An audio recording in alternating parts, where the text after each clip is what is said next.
সকলকে নমস্কার। Movement against dowry কর্তৃক আয়োজিত আজকের লাইভ টক শোতে আপনাদের সকলকে স্বাগত। আজকে হোস্ট হিসেবে আছি আমি হিয়া বর্মন। আমাদের অতিথি হিসেবে আছেন তনয় ভূষণ সরকার দাদা, যিনি MBA BBA কমপ্লিট করেছেন ঢাকা বিশ্ববিদ্যালয় থেকে। এনভায়রনমেন্টাল পলিসি থেকে MSc কমপ্লিট করেছেন মেমোরিয়াল ইউনিভার্সিটি অফ কানাডা থেকে। দাদা, আপনাকে আমাদের লাইভ টক শোতে স্বাগতম। নমস্কার দাদা, কেমন আছেন আপনি? নমস্কার, ভালো। আপনি কেমন? হ্যাঁ, আমি ভালো আছি। যৌতুকবিহীন সমাজ গঠনে একজন বাস্তব উদাহরণ আপনি। তো দাদা, আপনার মুখ থেকে আমরা আপনার গল্প শুনবো আজ। দাদা, আপনার কাছে প্রশ্ন রাখছি, যৌতুক ছাড়া বিয়ে করার পিছনে আপনার প্রধান অনুপ্রেরণা কি ছিল? আপনার এই সিদ্ধান্তে পরিবার বা সমাজ থেকে কোনো চাপ বা নেতিবাচক প্রতিক্রিয়া এসেছিল কি? আচ্ছা, এটা হচ্ছে ভেরি ইন্টারেস্টিং একটা টপিক। আর হচ্ছে ইন্টারেস্টিং ডিসকাশন অলসো। এটা আমি শেয়ার করতে খুব কমফোর্ট ফিল করব। এটার কারণ হচ্ছে, আমি যদি বলি ফ্রম মাই পার্সপেক্টিভ, এটা হচ্ছে সেলফ রিয়েলাইজেশন, মানে আত্ম-উপলব্ধি যেটা। তো এই সেলফ রিয়েলাইজেশন আমার আসছে হচ্ছে ফ্রম স্পিরিচুয়াল ব্যাকগ্রাউন্ড। তো প্রথমে বলে নেই, এটা হচ্ছে আসলে একটা কমপ্লেক্স সোশ্যাল ফেনোমেনা। এই যে আপনার যৌতুক ব্যাপারটা। তো এখন এটা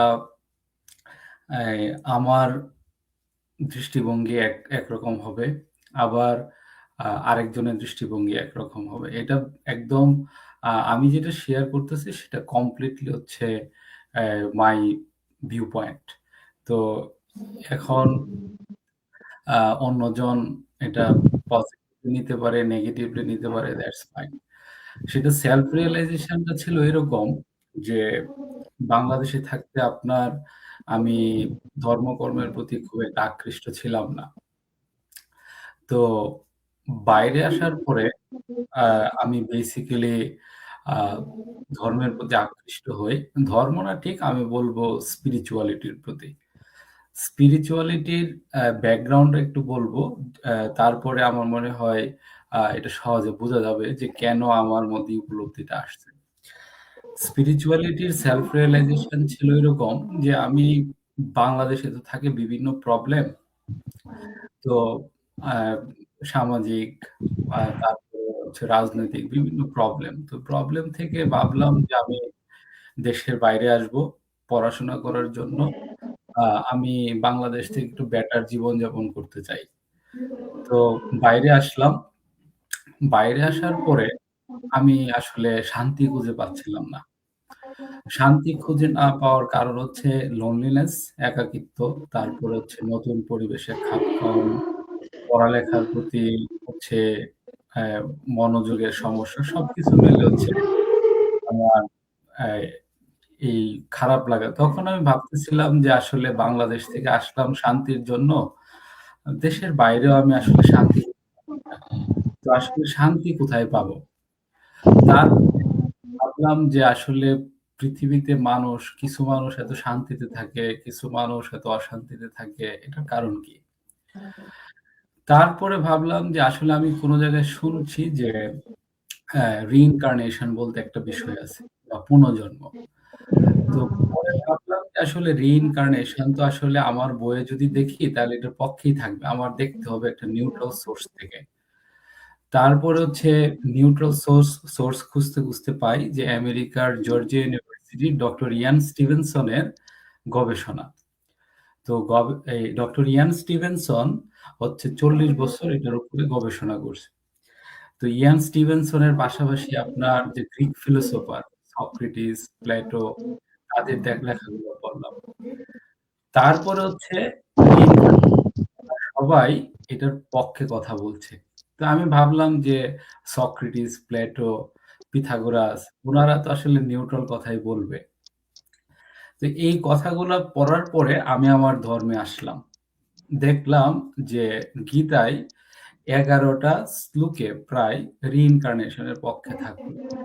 তো এই যে একটা রিয়ালাইজেশন, এই রিয়ালাইজেশন আমাকে আসলে আমার জীবনের দৃষ্টিভঙ্গি চেঞ্জ করে দেয়।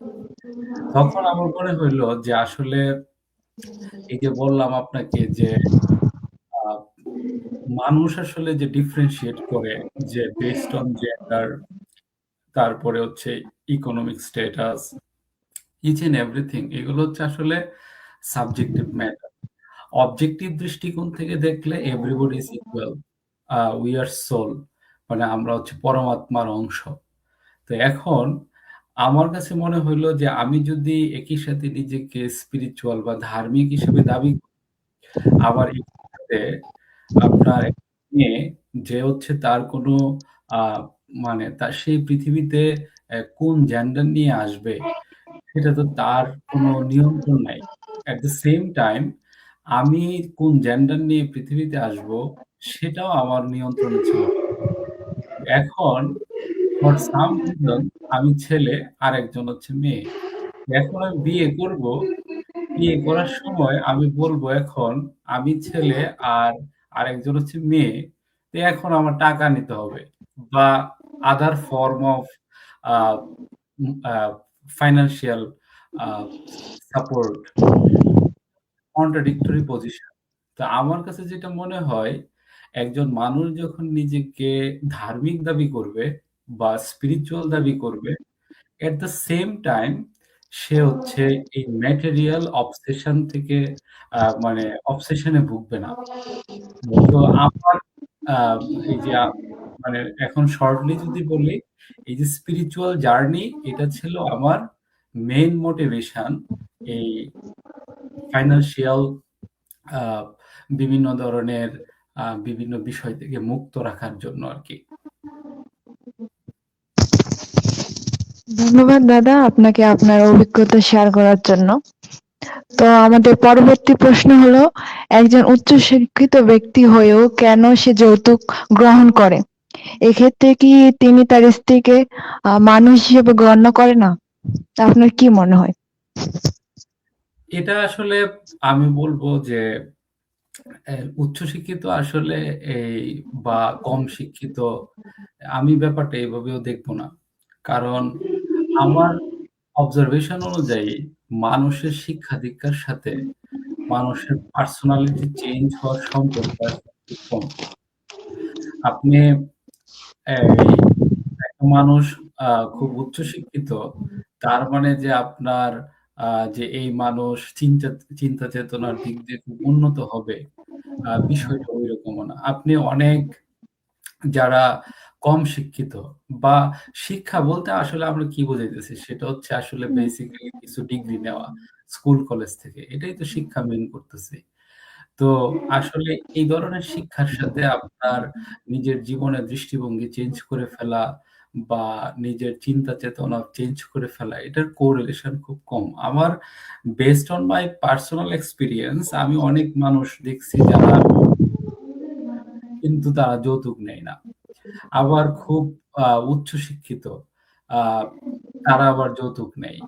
তো এট দ্য সেম টাইম আপনার যে আরেকটা পয়েন্ট ছিল এই প্রশ্নে যে আ এই মানুষ হিসেবে গণ্য করে কি?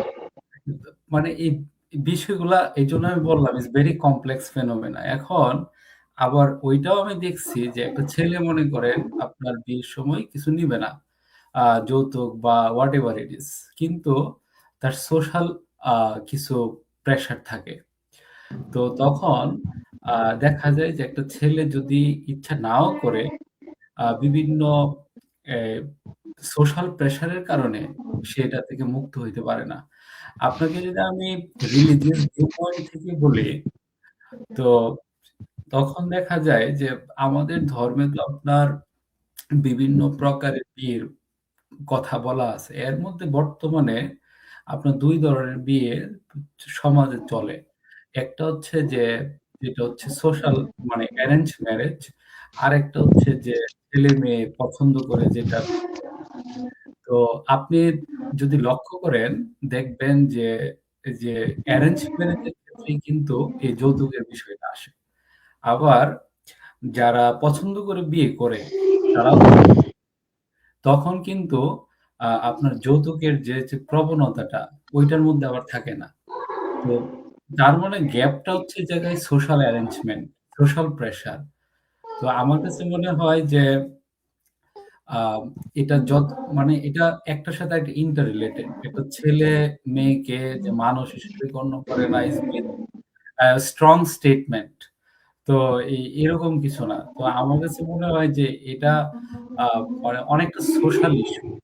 আ আবার আমি যদি আপনাকে একটা মানে খুব রিলেভেন্ট একটা এক্সাম্পল দেই, আমি যে এই সোসাইটিতে এখন থাকি, হ্যাঁ? আপনার এই সোসাইটিতে কোনো ছেলে যদি কোনো মেয়েকে বলে যে বিয়ের সময় বা কিছু যে এরকম কিছু নিবে, মানে এটা চিন্তাই করতে পারবে না। তো এটা তার চিন্তার মধ্যেই আসবে না। তো এখন এ এ এ তার মানে এই সমাজ ব্যবস্থা থেকে বাংলাদেশের বা আমাদের যে আশেপাশের দেশ, ওইসব জায়গার মানে যে সোশ্যাল কন্ডিশন আমার কাছে মনে হয় এটা একটা বড় ফ্যাক্ট যে এই মানে একটা বাজে প্র্যাকটিসের জন্য। আমরা কিছু ক্ষেত্রে রিলেশনশিপে যৌতুক নিতে দেখি, তো এক্ষেত্রে কি ধরবো আমরা? Again it is very complex ফিনোমেনা। আপনার কিছু ক্ষেত্রে দেখবেন, আবার কিছু ক্ষেত্রে দেখবেন না।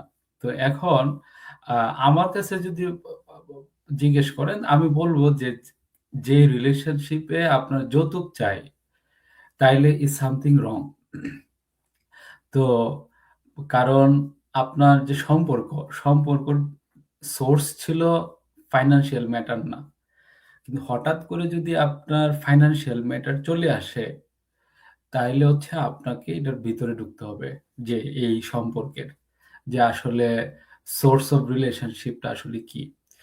তারপরে যেটা আনুষাঙ্গিক বিভিন্ন ফ্যাক্ট, সেটা আপনার দেখতে হবে। যে আসলে যে এটা কি আসলে ছেলে যৌতুকের ব্যাপারটা আনতেছে নাকি আ আপনার আশেপাশের বিভিন্ন এলিমেন্টের জন্য এই যৌতুকের ব্যাপার আসতেছে। তো এগুলো এনালাইসিস এর ব্যাপার আছে। আরেকটা ইম্পোর্টেন্ট জিনিস মনে হয় আমার যে ভিকটিমহুড থেকে বের হতে হবে।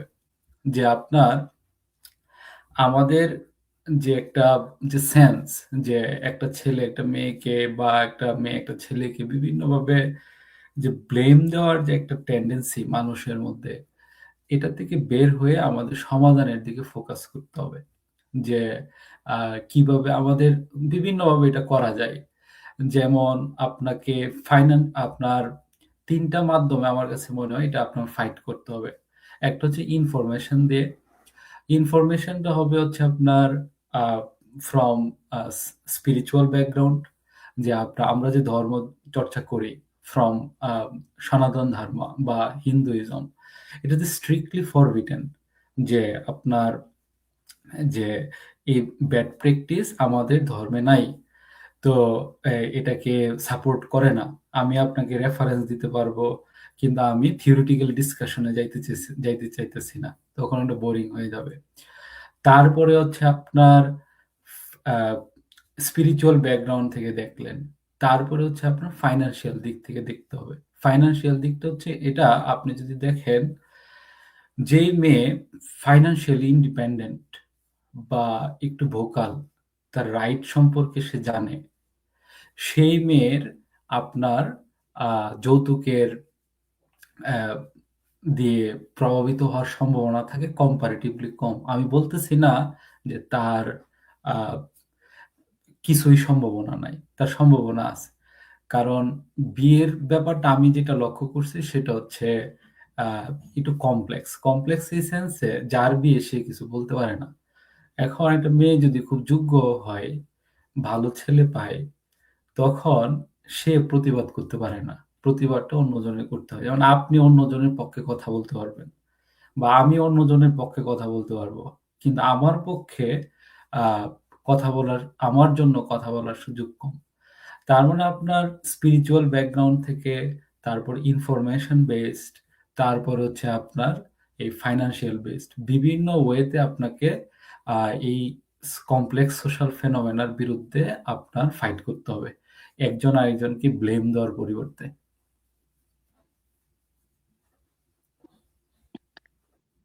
ধন্যবাদ দাদা। আমাদের এরপরে পরবর্তী কোশ্চেন হলো, সংসার জীবনে একজন সহযোদ্ধা হিসেবে পুরুষ নারীর স্বপ্ন পূরণে কি ভূমিকা রাখতে পারে? আমি আমার যে বর্তমান পরিস্থিতি, এখন আমি আসলে সবকিছু বিবেচনা করি হচ্ছে আপনার ফ্রম স্পিরিচুয়াল ব্যাকগ্রাউন্ড।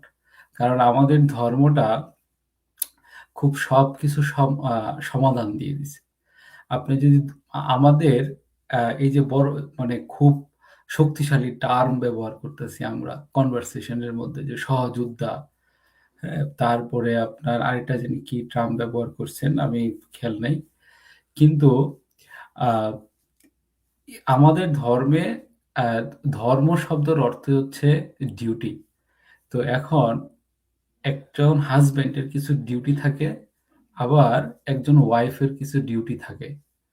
তো আমার কাছে মনে হয় একজন হাসব্যান্ড যখন তার ডিউটি পালন করবে, তার ওয়াইফ তার জায়গা থেকে তার ডিউটি পালন করবে, তখন লাইফটা অটোমেটিক স্মুথ হয়ে যাবে। এই জায়গায় যদি আপনার বিভিন্ন আ আপনার ওয়েস্টার্ন কনসেপ্ট, যে আপনার রাইট, তারপরে ইকুয়াল রাইট, তারপর বিভিন্ন কিছু আ আপনার তখন একটা সম্পর্ক আমার কাছে মনে হয় কমপ্লেক্স হয়ে যায়।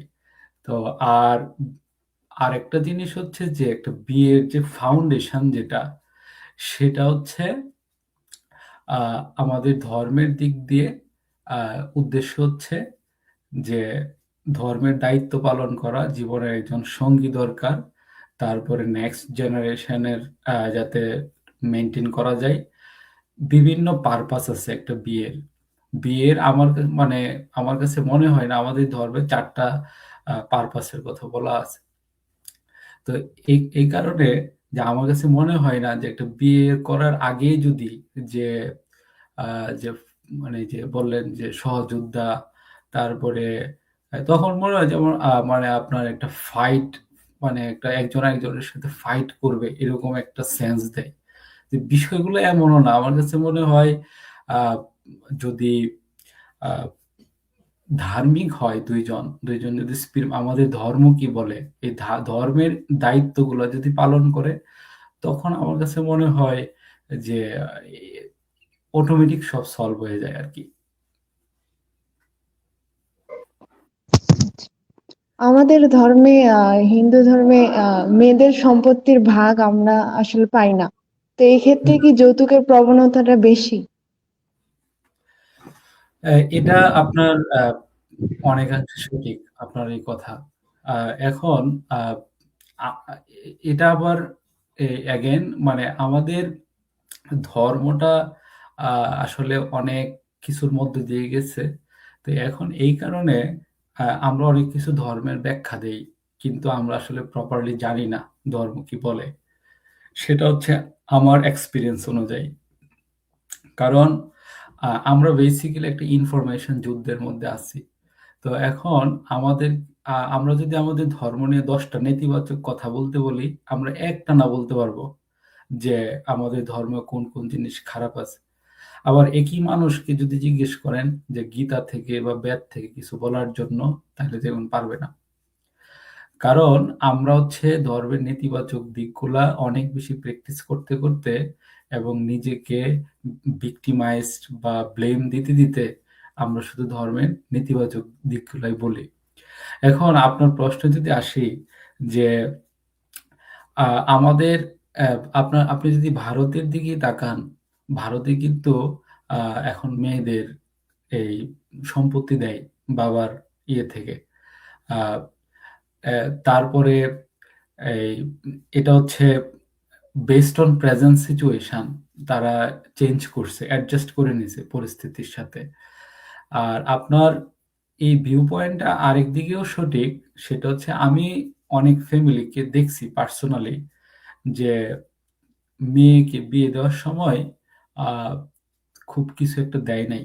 বাবার অনেক কিছু ছিল। তারপরে বিয়ের পরে মেয়ে ফর সাম রিজন ফাইন্যান্সিয়ালি অনেক স্ট্রাগল করতেছে। স্ট্রাগল করার পরে সে যখন বাবার কাছে আবার কিছু চায় ফাইন্যান্সিয়াল সাপোর্টের জন্য, বাবার পক্ষ থেকে বা বাবার ফ্যামিলির পক্ষ থেকে এই সাপোর্ট দেওয়া হয় না। তখন মেয়ে ফিল করতে পারে যে আমিও তো আসলে সন্তান ছিলাম। আমি মানে আমি আমার রাইট আমি পাই নাই। তো আমার কাছে মনে হয় এর জন্য আপনাকে ১ম এ বললাম, এটা হচ্ছে একটা কমপ্লেক্স ফেনোমেনা। তো অ্যা যদি মেয়ের বাবার সম্পত্তি থেকে কিছু না একদম টোটালি না পায়, এটা একটা বড় রিজন আমার কাছে মনে হয়। আ যে এই যে বিয়ের সময় বিভিন্নভাবে বিভিন্ন কিছু উদ্ধার করার প্রবণতা। যদি আমাকে পার্সোনালি জিজ্ঞেস করেন আমি ইন ফেভার যে মেয়েরা বাবার সম্পত্তি পাবে। আমি এটার পক্ষে এবং পাওয়া উচিত। উম আচ্ছা, পরিবার থেকে আমাদের ছেলেমেয়েদের আসলে কিভাবে শিক্ষা দেওয়া উচিত? একজন সন্তানকে কিভাবে শেখানো উচিত যে নারী পুরুষ সমান? এটা আমাদের পরিবারে আসলে শেখানো হয় না। একজন ছেলেকে গুরুত্ব দেওয়া হয় বেশি, ছেলে সন্তানকে। তো এক্ষেত্রে পরিবারের দৃষ্টিভঙ্গি আগে বদলানো উচিত মনে হয়। আপনার কি মনে হয়? অ্যা এই এই টার্মটা আমি আসলে অ্যাকসেপ্ট করি না যে ছেলে-মেয়ে সমান। এই আসলে ছেলে-মেয়ে সমানও না, নিচেও না, উপরেও না। আমার কাছে এমন মনে হয়। কারণ আ আপনার ছেলের কিছু আ পার্টিকুলার ডিউটি আছে, একজন মেয়ের পার্টিকুলার ডিউটি আছে। একজন বাবা-মার হিসাবে আলাদা কিছু ডিউটি আছে। তো প্রত্যেকে ভগবান আমাদেরকে পৃথিবীতে আ বিভিন্নভাবে ছেলে-মেয়ে হিসেবে পৃথিবীতে পাঠাইছে। যার ডিউটি পালন করার জন্য। তো এই জায়গায় আপনি যদি আ মানে সমান টার্ম ব্যবহার করেন, এটা আমার কাছে মনে হয় ফান্ডামেন্টালি রং।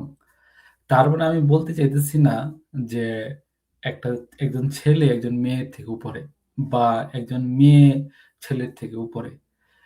এরকম কিছু না।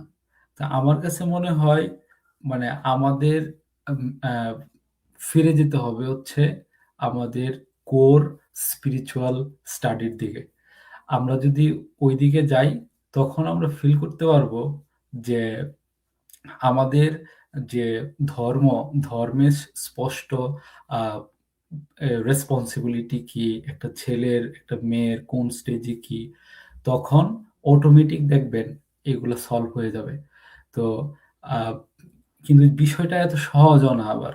কারণ এটা জেনারেশন আফটার জেনারেশন প্র্যাকটিস হইতে আমাদের আজকে এই সিচুয়েশন। তো তবে এটা ঠিক আপনি যে পয়েন্টটা বলছেন যে আ অনেক সময় আমাদের পরিবারে একটা মেয়ে ফিল করতে পারে যে I am not respected equally অথবা I am not being treated equally যে আমার বাবা-মার পক্ষ থেকেই আমাকে সমানভাবে দেখা হচ্ছে না বা আমার যতটুকু আ সম্মান পাওয়া দরকার বা কেয়ার পাওয়া দরকার সেটা আমি পাইতেছি না। একটা মেয়ে ফিল করতে পারে। আ সামটাইমস আমি বলতেছি না যে সব জায়গায়, অনেক জায়গায় আমি এটা লক্ষ্য করছি।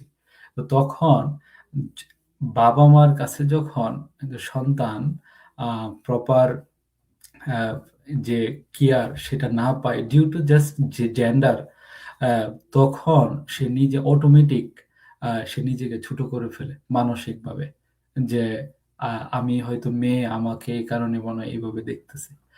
যখন তার ফ্যামিলি থেকেই সে ফিল করতে পারে আ আ আ মানে আমাকে শুধু জেন্ডারের জন্য আমাকে এভাবে দেখতেছে, তখন তার মন ছোট হয়ে যায়। ছোট হওয়ার কারণে এই যে সেন্সটা ডেভেলপমেন্ট হয় আ ফ্রম ফ্যামিলি, তখন এটা জীবনের আ আপনার প্রতিটা পরতে এটার একটা সিগনিফিক্যান্ট ইমপ্যাক্ট আছে।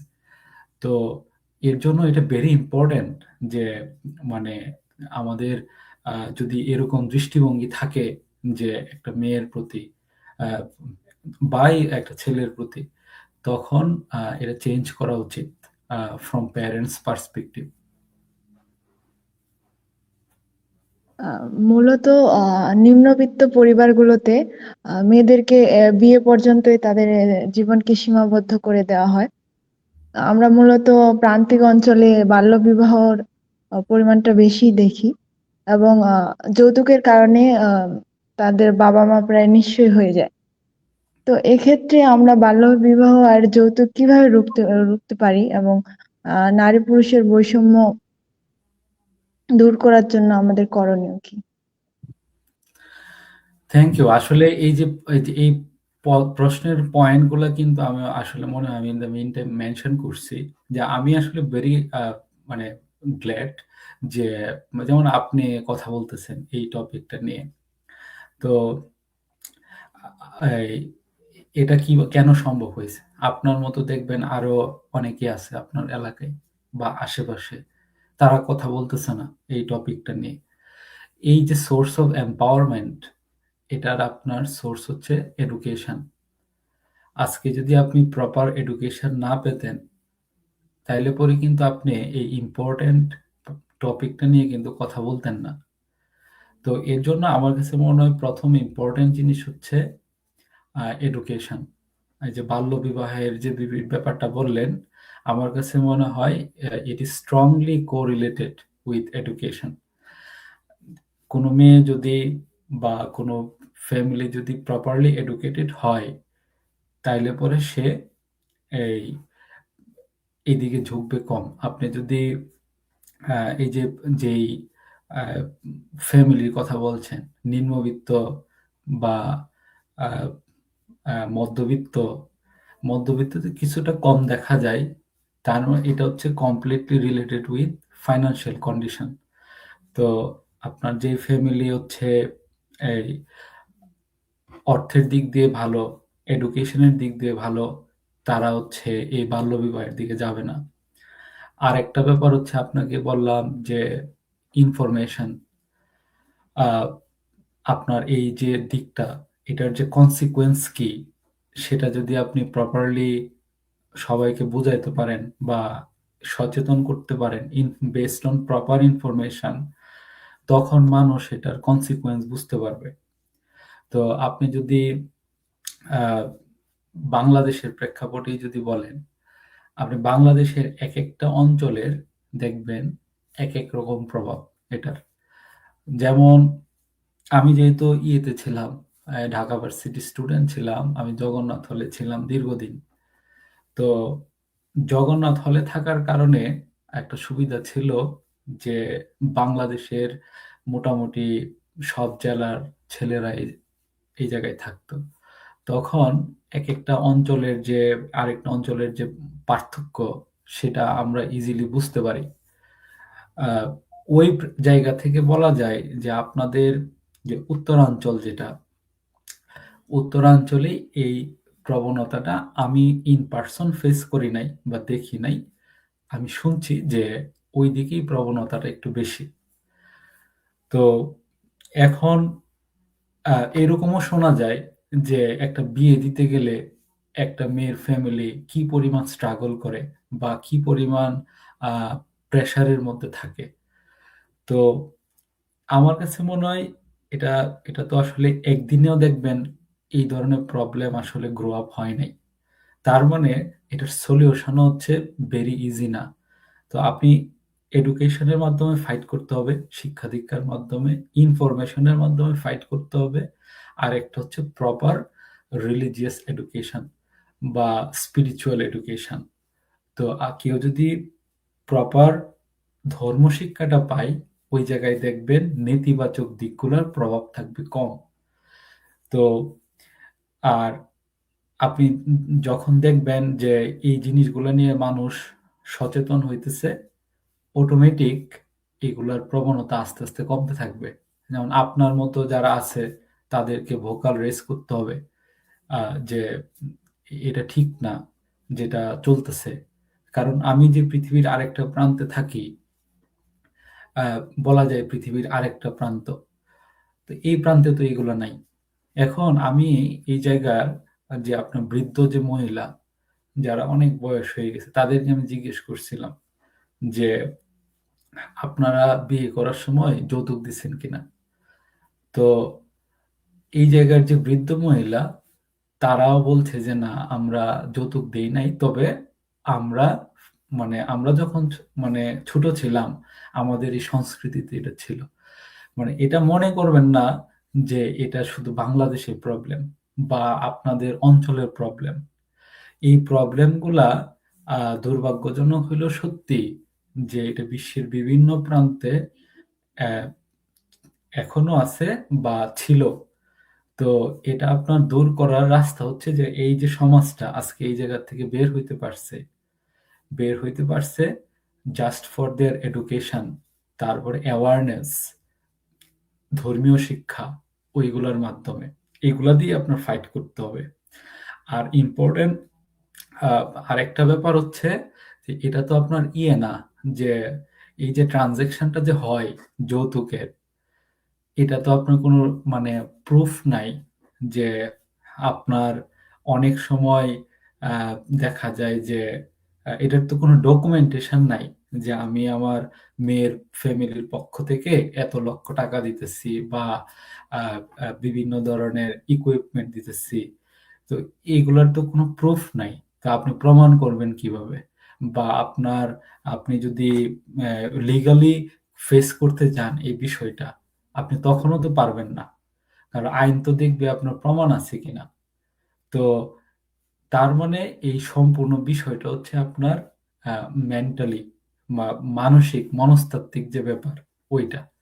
তো ওইটা ফেস করতে হবে আপনার ইন্টেলেকচুয়ালি। এটা আপনার ব্লেম দিয়ে লাভ নাই। এই যে আমি তিনটা এলিমেন্টের কথা বলছি, এই তিনটা এলিমেন্টের মাধ্যমে আপনার সমানভাবে আপনাকে ফাইট করে যেতে হবে। তখন আফটার সার্টেন টাইম দেখা যাবে যে এটার প্রভাব আস্তে আস্তে কমতেছে। তো কিছু কিছু পরিবারের ক্ষেত্রে আমরা দেখি একজন বাবা তার মেয়ের জন্য চাকরিজীবী আহ পুত্র খোঁজে। তো এই হুম। ক্ষেত্রে একজন তার মেয়েকেই যদি আহ সুযোগ সুবিধা দিত একজন পিতা, তা না দিয়ে তার জামাইকে দিচ্ছে, তো এই ক্ষেত্রে আমরা উম এখানে একজন কন্যারও পিতামাতার দোষারোপ আছে হয়তো। তো এক্ষেত্রে আপনি কি মনে করেন? এটা আপনার এগেন এই যে বললাম যে যে এটা হচ্ছে ভেরি কমপ্লেক্স একটা সিচুয়েশন। তো এখন আপনার ফর এক্সাম্পল আপনি যে পয়েন্টের কথা বললেন, তো এখন একটা মেয়ে আহ, কে প্রপারলি এডুকেটেড না করে উনি ওনার মেয়ের হাজবেন্ডকে দিতেছে। এখন পয়েন্টটা হচ্ছে ওনার মেয়েকে যদি উনি প্রপারলি এডুকেটেড করতো, করার পরে কি উনি যৌতুক থেকে মুক্তি পেত? এটা হচ্ছে পয়েন্ট। তো উনি হয়তো ভাবতেছে আমার মেয়েকে যদি খুব শিক্ষিত করি তাইলেও আমার যৌতুক দিতে হবে। আবার আহ, যদি একটু অল্প শিক্ষিত করে আমি যদি একটা ছেলেকে টাকাগুলা দিয়ে দেই, তাইলে পরে হচ্ছে আমি মুক্ত হয়ে গেলাম। মানে আমাদের দেখবেন এই টার্মটা ব্যবহার করে যে মেয়েরা হচ্ছে বোঝা, মেয়েদের থেকে আমি মুক্ত হয়ে গেলাম। তো যদিও এই সেন্সগুলো এখন কমতেছে। তো এই এখন আহ, এটা হচ্ছে একটার সাথে আর একটা ইন্টার রিলেটেড। আপনি আহ, এটা যখন নিশ্চিত করতে পারবেন যে আমি আহ, একটা মেয়ে যখন প্রপারলি এডুকেটেড হবে, তখন তার আর যৌতুক দিতে হবে না বা টাকা পয়সা দিতে হবে না। এই যে একটা এনভায়রনমেন্ট, এটা যখন আপনার ক্রিয়েট হবে, তখন অটোমেটিক ওই ফ্যামিলি দেখবেন যে মেয়েদের পড়াশোনা করার ক্ষেত্রে মোটিভেশন পাবে। কিন্তু অ্যাজ লং অ্যাজ আপনি যদি দেখেন যে এই প্রবণতা খুব ভালোভাবে বিদ্যমান, আপনার শিক্ষা দীক্ষা এটাকে খুব বেশি চেঞ্জ করতে পারতেছে না, তখন আপনার এই এই প্রবণতা, এই মেন্টাল যে একটা আমি বলবো ট্রাপড, মানে বন্দি অবস্থায় আছে মানসিকভাবে একটা প্যারেন্টস, তখন এরা এই জায়গা থেকে ওরা বের হবে না। আর একটা ভেরি ইম্পর্টেন্ট পয়েন্ট, এটা হচ্ছে আমি যেটা ফিল করি যে আপনাকে আমি যেটা স্পিরিচুয়াল জার্নিটার কথা আমি ব্রিফলি বলছি আমাদের ধর্মীয় শিক্ষার অবস্থা অত্যন্ত করুণ। মানে আমাদের যে হিন্দু কমিউনিটি যারা, আমাদের ধর্মীয় আ ধর্ম মানে আমার কাছে স্বর্গে যাওয়া না। ধর্ম মানে হচ্ছে এম্পাওয়ারমেন্ট। আপনি একজন মেয়ে হিসাবে, একজন বাবা-মা হিসাবে বা একজন হাসব্যান্ড হিসেবে যে দায়িত্ব, ডিউটি কি সেটা আমাদের মানসিক শক্তি দেয়। যে তখন কে কি বলল না বলল তাতেও কিছু আসে যায় না। আপনি দেখবেন এই প্রবণতাগুলার সাথে ধর্মের একটা খুব গভীর সম্পর্ক আছে। আমাদের সমাজে এখনো বিভিন্নভাবে ডিউ টু ইনফরমেশন গ্যাপ অথবা ধর্ম শিক্ষার অভাবের কারণে একটা মেয়েকে বিভিন্নভাবে আপনার নির্যাতনের শিকার হইতে হয়। মানসিকভাবে, sometimes even physically। এটা হচ্ছে আ এইসব জায়গায় আপনি ইনভেস্টিগেশন করবেন। পার্সোনালি আপনি জাস্ট অবজার্ভ করবেন, দেখবেন ওইসব জায়গায় যে কোর যে স্পিরিচুয়াল এডুকেশন এগুলার কোনো ছিটেফোঁটাও নাই। এগুলার কিছুই নাই এই জায়গায় গিয়ে দেখবেন। আপনি পার্সোনালি অবজার্ভ করে দেখবেন। এজন্য আমার কাছে মনে হয় এগুলা একটার সাথে আরেকটা ইন্টার রিলেটেড। আমাকে যেমন মোটিভেটেড করছে যে আমার স্পিরিচুয়াল জার্নি, এই জার্নিটা যদি আমার কাছে এর জন্য মনে হয় এই জার্নিটা যদি আমি ছড়াই দিতে পারতাম, তাইলে মানুষ মনে করতো কি জানেন? মনে করতো যে ২ দিন পরে তো আমি মারাই যাবো। সাথে যাবে আমার কর্মফল। এখন আমার সাথে যদি কর্মফল যায়, আমি একটা মেয়ের ফ্যামিলি থেকে কয় লক্ষ টাকা নিলাম।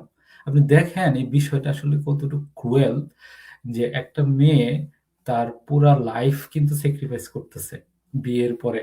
যে আরেকটা নতুন জায়গায় যাইতেছে। তারপরে তার সবকিছু ওই জায়গায় আ মানে ত্যাগ করতেছে। এখন একজন ছেলে হিসাবে যে আমি বিয়ে করব ওই ফ্যামিলির থেকে আবার টাকা নিতেছে। মানে ইটস ভেরি কন্ট্রাডিক্টরি পজিশন। তো এর জন্য আমার কাছে মনে হয় যে এগুলো আপনি এইভাবে আরকি সামগ্রিকভাবে আপনার আ দেখতে হবে। ভেরি কম্প্রিহেন্সিভ ওয়েতে আরকি।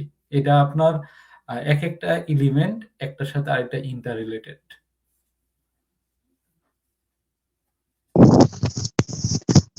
আমরা দেখি একজন ছেলেকে তার স্বপ্ন পূরণে বেশি একটা বাধা পেতে হয় না, কিন্তু একজন মেয়েকে অনেক বাধা পেরিয়ে তার স্বপ্ন পূরণ করতে হয়।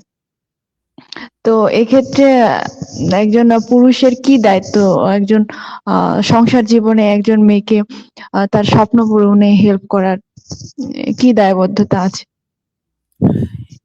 এখন মানে এই বিষয়গুলো আসলে মানে আমি আমার দৃষ্টিভঙ্গি থেকে বলতেছি। তো এগুলা আসলে uh is is very deep question uh sometimes. তো এখন স্বপ্ন again dream is subjective issue. তো এখন আপনার কাছে মনে করেন একটা স্বপ্ন, একটা বিষয়। আবার আরেকজনের স্বপ্ন থাকে ডিফারেন্ট। এর জন্য যে মেইন যে এলিমেন্ট সেটা আমার কাছে মনে হয় আন্ডারস্ট্যান্ডিং। আন্ডারস্ট্যান্ডিং মানে এটাই যে আসলে আমি যেটা চাইতেছি আ মানে আরেকজন সেটা চাইতেছে কিনা। আপনি কানাডার দিকে যদি দেখেন অ্যারাউন্ড 55% ম্যারেজ আপনার হচ্ছে আ মানে ওয়ার্কআউট করে না। বিয়ে করছে অ্যারাউন্ড 55% বিয়ে হচ্ছে পরে ডিভোর্স হয়ে যায়। তো আ এটা শুধু কানাডার না। আপনি যদি পশ্চিমা বিশ্বের বিভিন্ন দেশের স্ট্যাটিস্টিকস এর দিকে তাকান, আপনি দেখবেন বিষয়গুলা খুব একটা ভালো কিছু না। তো তারা তো খুব মানে একজন আরেকজনকে দীর্ঘদিন চিনে, জানে, তারপরে বিয়ে করে। তো আ আবার ইন্টারেস্টিংলি যে আমাদের যে বিয়ের প্রসেস আমাদের অঞ্চলগুলাতে, তো এটা ওরা যখন শুনে, শোনার পরে ওরা বিশ্বাস করতে পারে না যে আসলে এভাবে বিয়ে-শাদী করা সম্ভব। যে হুটহাট করে একজন আরেকজনকে দেখে আ তারপরে বিয়ে-শাদী করে ফেলে। তারপরে দেখেন ইন্টারেস্টিংলি আবার এই বিয়েগুলা কিন্তু আ মানে সারভাইভ ও করতেছে। মানে এই যে আমাদের দিকে যে ডিভোর্স এর রেট সেটা কিন্তু খুব একটা নাই। মানে যদিও ইদানিং একটু বাড়তেছে, কিন্তু ওভারঅল সিচুয়েশন ইজ বেটার দেন যে ওয়েস্টার্ন কান্ট্রিজ। তো এখন এখন আপনি কিভাবে এটা ব্যাখ্যা করবেন যে ওদের আন্ডারস্ট্যান্ডিং ভালো ছিল, তারপরেও কাজ করে নাই, আমাদের দেশের প্রেক্ষাপটটা ওইরকম আবার। তো এর জন্য আমার কাছে যেটা মনে হয়, আহ, আপনি যদি ইয়েতে যান, মানে এই যে আহ, ইসকন বা অন্য কোনো ধর্মীয় সংগঠনে যদি যান, তাহলে দেখবেন যে একজন ইসকন ডিভোটি বিয়ে করে একজন আরেকজন ইসকন ডিভোটিকে। কারণ তার যে স্পিরিচুয়াল জার্নি বা তার যে স্পিরিচুয়াল ডেস্টিনেশন, সেটা বাইরের একজন বুঝবে না। আপনি আমার কাছে মনে হইতে পারে ওরা ওদের মনে কোনো কাজ টাজ নাই, এই কারণে মনে হয় এইগুলা করতেছে, কিন্তু তাদের কাছে এটার অর্থ আবার সম্পূর্ণ ডিফারেন্ট। তো এই কারণে আমার কাছে যেটা মনে হয় যে ইম্পর্টেন্ট বিষয়টা হচ্ছে যে মানে কার আহ, জীবনের ডেস্টিনেশনটা কি, সে কিভাবে দেখে। এই জিনিসগুলো যদি একজন আরেকজনের সাথে যদি খুব মানে ভালো আন্ডারস্ট্যান্ডিং হয়, তখন এটা ওয়ার্ক আউট করার চান্সটা একটু বেশি থাকে।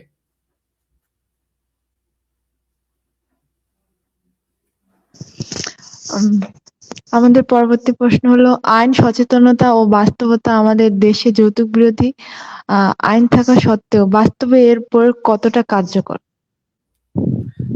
এই পয়েন্টটা কিন্তু আপনাকে একটু আগে আমি বললাম। মানে এটা হচ্ছে সোশ্যাল প্রবলেম। আপনি social problem most of the time আপনি আইন দিয়ে এগুলো সলভ করতে পারবেন না।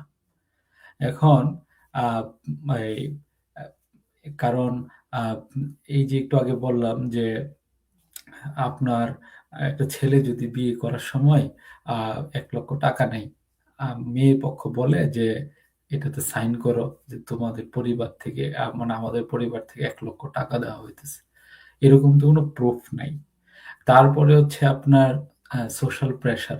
এরকম ভেরি ইন্টারেস্টিং কেস হচ্ছে যে এরকম কেসও আপনি পাবেন যে ছেলে যৌতুক চাই নাই, এই কারণে বিয়ে হয়নি। কারণ ওটা মনে করছে যে ছেলে যৌতুক নিবে না, ছেলে যোগ্য, তার মানে ছেলের সমস্যা আছে। বুঝতে পারছেন? মেয়ের ফ্যামিলির থেকে সন্দেহের মাত্রাটা বেড়ে গেছে যে কেন ছেলে টাকা নেয় নাই বিয়ের সময়, সামথিং ইজ রং। তো এই জন্য বললাম এটা আপনি সলভ করতে পারবেন, এটা এই জায়গায় আইনের প্রয়োগটা খুবই লিমিটেড। যে আপনি আইন দিয়ে যৌতুক চেঞ্জ করে দিবেন, আহ, এটার পসিবিলিটি ইজ ভেরি লো। এটা শুধু বাংলাদেশে না, সব জায়গায় সোশ্যাল প্রবলেম, এই ধরনের কমপ্লেক্স সোশ্যাল প্রবলেম আপনি কখনোই আইন দিয়ে সলভ করতে পারবেন না। এটা করতে হবে এই যে আপনাকে 3টা এলিমেন্ট বললাম, অ্যাওয়ারনেস, তারপরে এডুকেশন, স্পিরিচুয়াল স্টাডি। এই যে এইসব এলিমেন্ট দিয়ে আপনি গ্রাজুয়ালি এটাকে সলভ করতে হবে।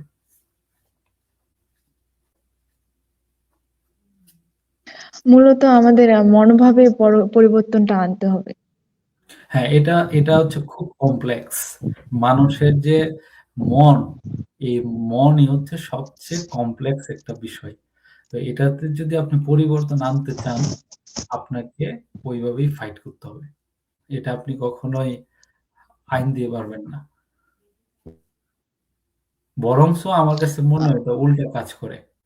আপনার আইনের বিষয়টা এটা আর একটু উল্টা। মানুষ হিউম্যান নেচারটা হচ্ছে মাইন্ড কাজ করে এইভাবে। মাইন্ড যদি বুঝতে পারে এটা অবৈধ, তাইলে এটার প্রতি আরো আকর্ষণ ফিল করে বেশি।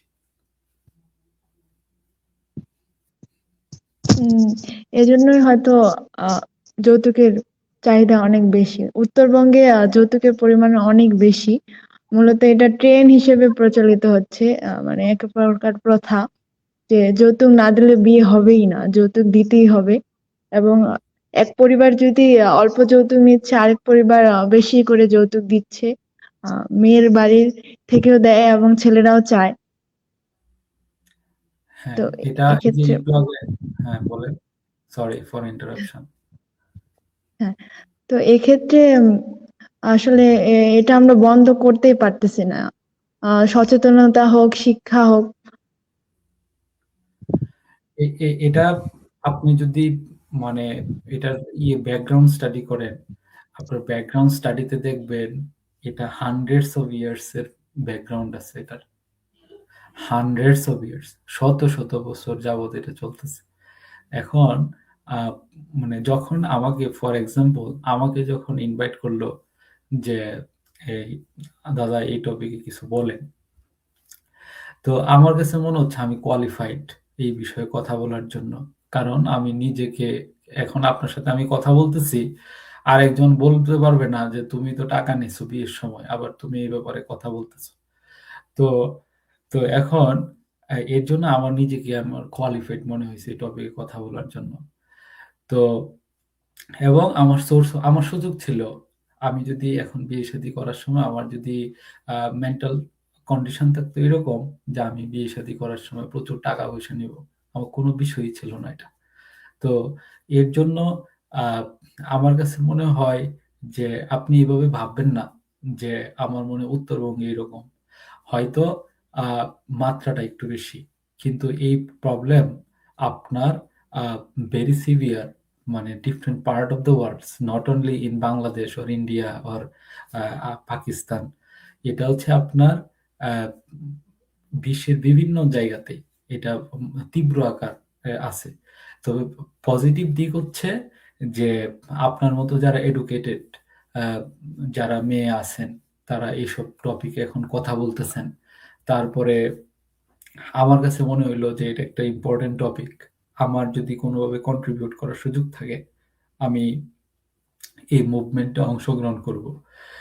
কারণ আমার কাছে মনে হলো যে একজন মানুষ হিসেবে কিছু ডিউটি আছে, যে এটাও একটা মানে পজিটিভ কাজ। এইভাবে কাজ করতে হবে। কাজ করতে করতে আফটার সার্টেন টাইম আপনি দেখবেন যে মানুষ তখন লজ্জা পাবে যে না আমি বিয়ে করব, আহ, আমার লাইফ পার্টনার, আমি বলতেছি আমার life partner, at the same time বিয়ে করার সময় আমি তাকে শোষণ করতেছি অর্থবিত্তের মাধ্যমে। তো এই এই সেন্সটা তখন দেখবেন গ্রো করবে যে না, ইট ইজ নট ফেয়ার যে আমি বিয়ে করব আর টাকা নিব, নানানভাবে এক্সপ্লয়েট করব। আহ, এটা আপনি চেঞ্জ করতে পারবেন, এই যে আমি বললাম যে এইভাবে কাজ করতে হবে বিভিন্ন ওয়েতে। আহ, আপনাদের যদি আরো এরকম থাকে, এই যে এই যারা শিক্ষিত মেয়ে আহ, বা ছেলেদের পক্ষ থেকে বা ছেলেদের দিক দিয়ে যে কি বিভিন্ন বিষয় আছে, সবার সাথে কম্বাইন্ডলি টিম ওয়ার্ক করতে হবে। করতে করতে দেখবেন আফটার সার্টেন টাইম যে এটার প্রবণতাটা কমে আসতেছে।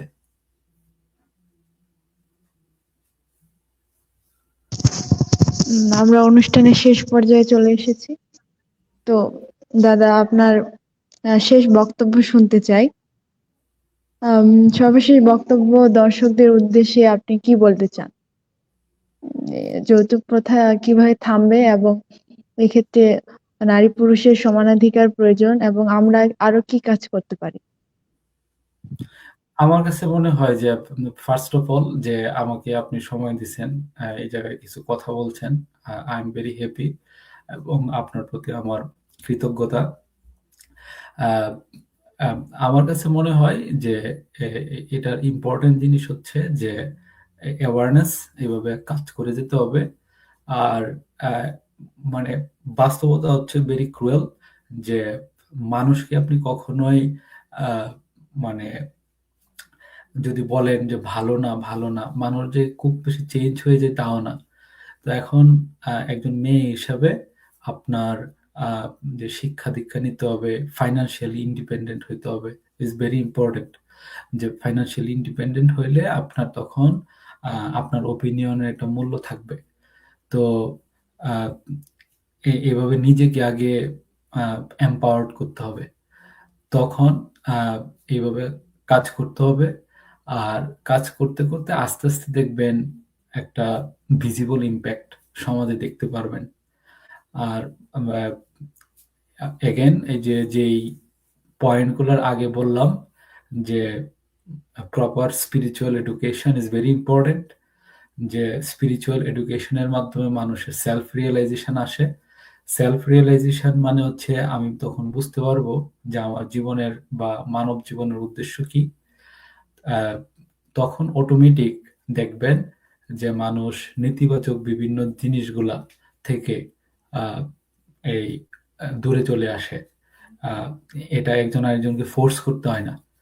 আহ, এইভাবে আপনার স্পিরিচুয়াল এডুকেশন, তারপরে হচ্ছে আপনার ফাইন্যান্সিয়াল এম্পাওয়ারমেন্ট, এই অ্যাওয়ারনেস, সোশ্যাল অ্যাওয়ারনেস, এভাবে বিভিন্নভাবে কাজ করতে হবে। কাজ করতে করতে আপনার সার্টেন টাইম দেখবেন চেঞ্জ হবে, এবং মানুষ, আমার বিশ্বাস এটা হবে। কারণ it is very evil practice. কারণ আমি যে প্রথমে যে মেইন পয়েন্টটা বলছি, যে আমি ছেলে হিসেবে পৃথিবীতে আসছি। এই জায়গায় আমি ছেলে হিসেবে পৃথিবীতে আসছি, পৃথিবীর কোন জায়গায় আসছি, কোন এনভায়রনমেন্টে আসছি, কোনো কিছুই আমার নিয়ন্ত্রণ আমি করি নাই। সেম ফর এ গার্ল, যে সে কিভাবে কি কি মানে কোন জেন্ডার নিয়ে পৃথিবীতে আসবে, কোন কোন ফ্যামিলিতে আসবে, এগুলো কারো নিয়ন্ত্রণের মধ্যে থাকে না। তো এখন আহ, তার মানে স্টপ এক্সপ্লয়টেশন ইচ আদার, একজন আরেকজনকে শোষণ করা বন্ধ করতে হবে, এবং কোঅপারেশন করতে হবে। তখন আমার কাছে মনে হয় it will be meaningful human life. তো এইভাবে আস্তে আস্তে আহ, মানে প্রবণতাটা যদি মানে কিছুটা কমে আর কি। দাদা, আপনাকে অসংখ্য ধন্যবাদ আমাদের সময় দেওয়ার জন্য। তো দর্শক, আপনারা যারা আমাদের দেখছিলেন, আপনাদের অসংখ্য ধন্যবাদ। অনুষ্ঠানের এই পর্যায়ে আমরা শেষ মুহূর্তে চলে এসেছি। সকলকে নমস্কার। নমস্কার।